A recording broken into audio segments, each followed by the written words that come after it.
I think Yayo fully understands that without 50, he would still be where he grew up, potentially in jail, potentially dead. He understands, he said this multiple times. He's like, look, at no point did I ever think that I'm the talent in G Unit. He understands that there's only one 50 Cent, there's only one Eminem, there's only one Dr. Dre. This does not get handed out equally in life. There are superstars and there's people who play their position. He understands. He has a position to play and 50 is the superstar and he's perfectly okay with that. At no point on or off camera has he ever disparaged 50 on any level. And that's dope.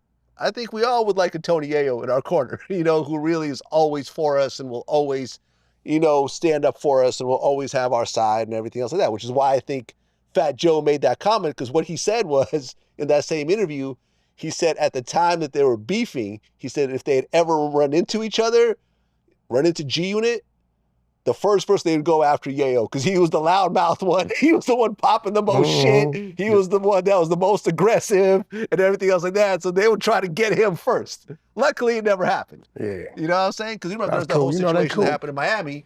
Yeah. With DJ Khaled, where Khaled didn't want to shake his hand and things started to escalate and guns were about to get drawn in the studio. So, But, I see him and Fat Joe, they're good now, so that's good. No, they're great. But he said that Fat Joe was like, he said that beef, he said that was he felt was the most dangerous time for G Unit because Fat Joe and his whole crew of Dominicans and Puerto Ricans were all really fucking crazy and we're all down to really put in that work. So, shout out to Tony Yayo, shout out to Game. Hopefully we'll get him back on the platform soon. Everybody survived it. Yeah, I'm pretty sure he's going to pop up. He'll get back with me. Exactly. But nevertheless, man, Vlad,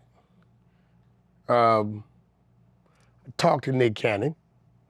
You gonna let me know when we can do that 3-way call. Right. Me and Nick Cannon have not talked to each other in 5 years? Yeah, I 4 years? I brought it up on No Jumper. Yeah, I heard about this. Yeah, I brought it up. And you actually called me and said, hey, Nick is down to do a 3-way. Yeah, so I'm waiting for him to get with me and let me know. I think he had to go run off and do something, but, he was like, man, that was my friend, man. I don't know what happened. Our families know each other. So I think Our families know each other. You guys definitely need to have that conversation. And I think what's going on with Nick is I think he has the timeline of what happened a little bit mixed up.